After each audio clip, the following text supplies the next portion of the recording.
ان کو ضرورت ہے اب چائنا کی کہ وہ ان کے ساتھ سالیڈیرٹی دکھائے، چنانچہ ان کی میٹنگ شروع ہوئی۔ یوکرین کی جنگ کا ایک ایفیکٹ یہ بھی ہوا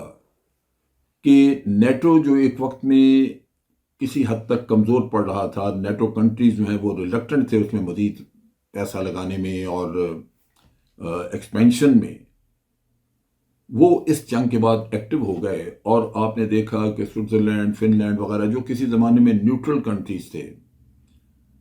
انہوں نے نیٹو جوائن کی اور نیٹو کی ایکسپینشن کا قصہ شروع ہو گیا۔ یوکرین اپنے طور پہ اس میں نیٹو میں شامل ہونا چاہتا تھا، لیکن رشیا نے اسی چیز کو روکنے کے لیے حملہ کیا اور نیٹو اس بات پہ الرٹ ہو گیا۔ اب یوکرین کی جنگ میں چائنا کے لیے کیا بہتری اس میں آئی؟ ایک طرف تو چائنا نے فوری طور پہ شی جن پنگ نے 2 دفعہ وزٹ کیا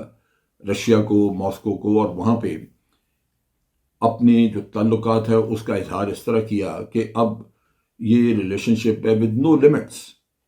کوئی اس میں یعنی کسی قسم کی کوئی حدود نہیں ہے۔ چائنا اور رشیا ہر طرح کے تعلقات جو ہیں وہ بڑھائیں گے، بتائیں گے اور بنائیں گے اس طرح کے تاکہ وہ انٹرنیشنل جو ان کو تھریٹس ہیں، چیلنجز ہیں، ان کا مقابلہ کر سکیں۔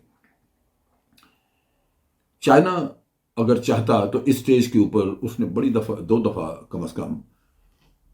مختلف ایکسکیوز لے کے تو انہوں نے تائیوان کا گھیراؤ کیا، لیکن تائیوان پہ فزیکلی حملہ نہیں کیا۔ بعض لوگ یہ سوچتے تھے کہ جب امریکہ اور نیٹو یوکرین کی سائٹ پہ پوری طرح انوالوڈ ہیں تو یہ غالباً موقع ہے چائنا کے لیے کہ وہ تائیوان پہ قبضہ کر لے، لیکن ہم نے یہ دیکھا ہے کہ چائنا اپنی پالیسیز کے معاملے میں بہت ٹھہراؤ رکھتا ہے، اور وقت ان کے لیے آج موزوں ہے نہیں ہے وہ انتظار کرتے رہتے ہیں، اور ان کا یہ خیال ہے کہ جس طرح ہانگ کانگ بالآخر ان کے پاس آ گیا تھا، اسی طرح تائیوان بھی صرف پریشر بلڈ کرنے سے ہی بالآخر ان کے ساتھ شریک ہو جائے گا۔ اور وہ یہ سمجھتے ہیں کہ امریکہ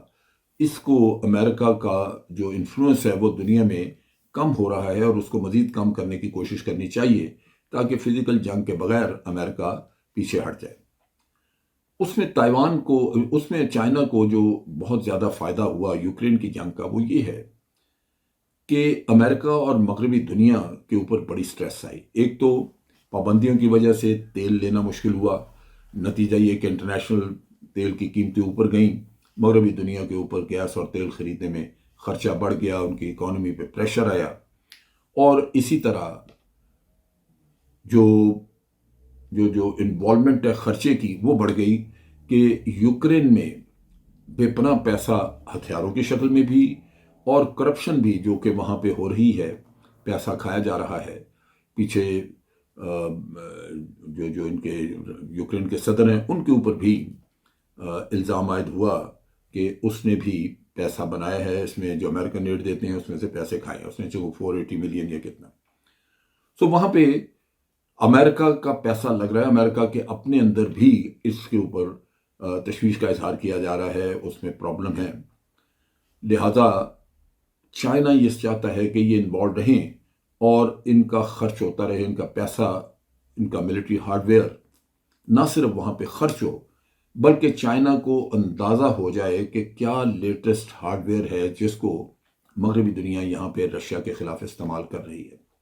رشیا باک ڈاؤن ہے، اور وہ جو انیشلی سوچا جاتا تھا کہ رشیا چند ہفتوں میں ہی یوکرین کے اوپر قبضہ کر لے گا وہ نہیں کر سکا۔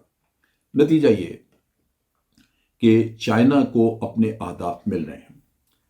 لیکن اسی صورت کو دیکھتے ہوئے، چائنا کی بڑھتی ہوئی پاور کو دیکھتے ہوئے، ایک طرف بھارت اپنا ملٹری بلڈ اپ دھڑا دھڑ کر رہا ہے، کوڈ کنٹری جو ہیں وہ اس پہ کانشیس ہیں، سبمرین فورس آسٹریلیا تیار کر رہا ہے کافی زور شور سے، اور جاپان نے بھی اپنی جو ایلوکیشن ہے ان کی فنڈز کی ڈیفنس کے لیے جو ان کا بجٹ ہے اس کو انہوں نے ڈبل کر دیا ہے، اور جاپان نے ارادہ ظاہر کیا ہے کہ وہ اپنی فورسز کو ماڈرنائز کریں گے۔ یہ وہ عنصر ہیں جن کی وجہ سے ایک کمپٹیشن بڑھ تو رہا ہے، لیکن کانفلکٹ کی سچویشن میں چائنا کے لیے خاصے بڑے چیلنجز ہوں گے۔ غالباً یہی وجہ ہے کہ چائنا بہت صبر سے کام لے رہا ہے اور کسی بھی فزیکل کانفلکٹ میں وہ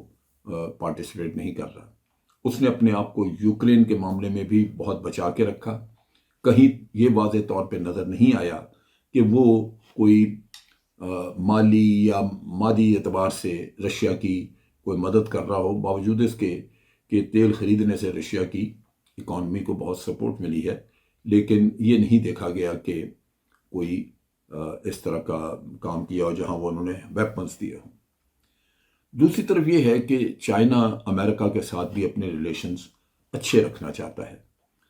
امریکہ اور چائنا کی دونوں کی اکانومیز کی لنکیج اس قسم کی ہے کہ یہ انٹر ڈیپینڈنٹ ہے۔ چائنا کے ایکسپورٹس بہت زیادہ ہیں امریکہ کی طرف، اور امریکہ سے بزنس رکھنے سے چائنا کو نہ صرف انکم ہے، آمدن ہے، بلکہ ٹیکنالوجی کی بھی انفلو کچھ نہ کچھ رہتی ہے۔ سو چائنا بھی بینیفیشری ہے، اور سستی پروڈکشن لے کے پروڈکٹس لے کے امریکہ بھی اپنے آپ کو فائدہ پہنچاتا ہے۔ سو وہاں پہ یہ انٹر ڈیپینڈنس ہے۔ دوسری طرف رشیا کا، چونکہ رشیا پھنس گیا یوکرین میں، تو وہ اکیلا نہیں ہونا چاہتا، وہ اس کو چائنا کی اپنی ضرورت ہے، اور اس خطے میں وہ اپنا بلاک بنانا چاہتا ہے تاکہ چائنا کے ساتھ مل کے وہ جو اس کی آئسولیشن انٹرنیشنلی جو مغربی دنیا نے اس کے اوپر امپوز کی ہے، اس کو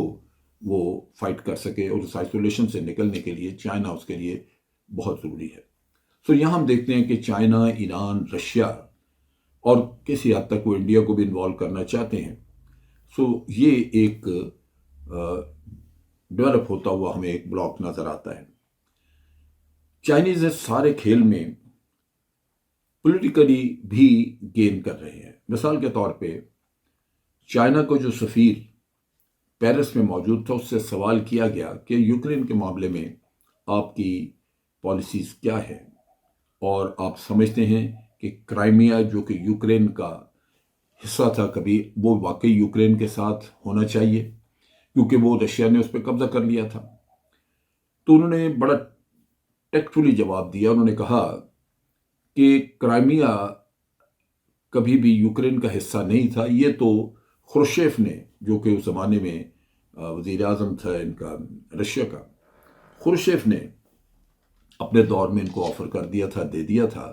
جبکہ وہ یوکرین کا حصہ نہیں تھا۔ اور پھر ساتھ ہی انہوں نے کہا کہ یہ جتنی بھی سینٹرل ایشین اسٹیٹس ہیں جو رشیا کا حصہ ہوتی تھیں، ان کی سوورینٹی کوشچنیبل ہے، ان کی حاکمیت کوشچنیبل ہے، اس وجہ سے کہ یہ اسٹیٹس جو ہیں وہ کسی معاہدے کے تحت رشیا سے علیحدہ ہو کے وہ علیحدہ مملکت نہیں بنی۔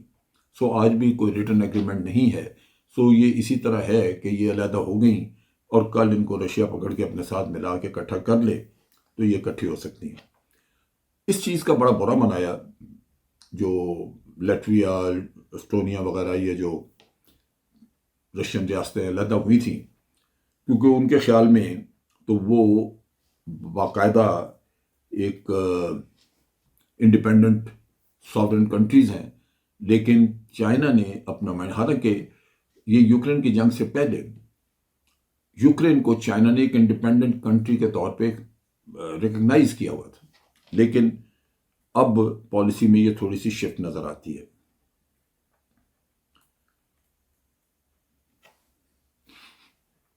سو ایک طرف تو رشیا کو بھی آئسولیشن سے نکلنے کے لیے چائنا کی ضرورت ہے، دوسری طرف چائنا بھی سمجھتا ہے کہ وہ مغربی دنیا کو اکیلے ہینڈل نہیں کر سکے گا، سو اس کو رشیا کی ضرورت ہے۔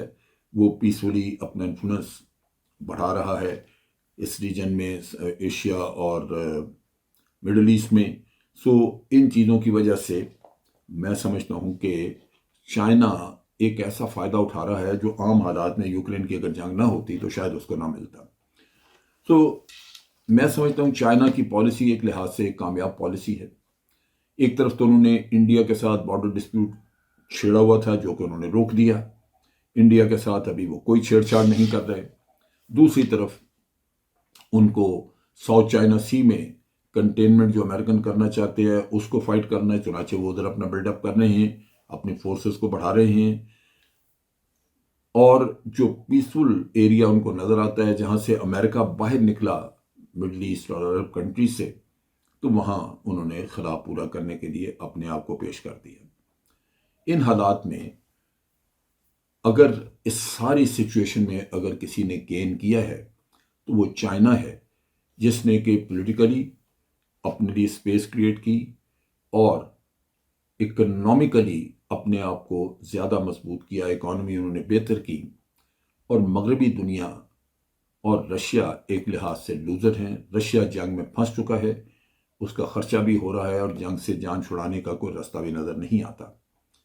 دوسری طرف مغربی دنیا اپنی دولت نشاور کر رہی ہے اس جنگ کے لیے،